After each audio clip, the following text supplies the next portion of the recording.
Nagita Slavina syok El Rumi cium tangannya saat bertemu. Momen keterkejutan Nagita Slavina itu bahkan sampai menjadi sorotan warganet.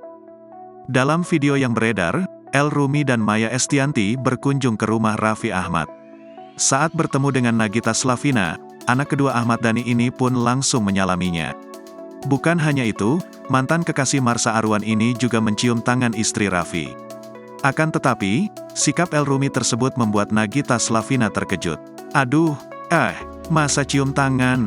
Salah nih gue nih," kata Nagita Slavina.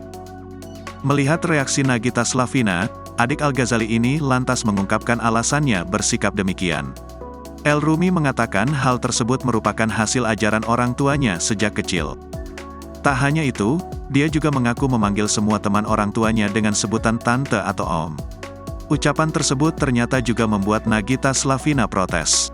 Terlebih, dia juga tahu El Rumi tidak memanggil Raffi Ahmad dengan sebutan tersebut.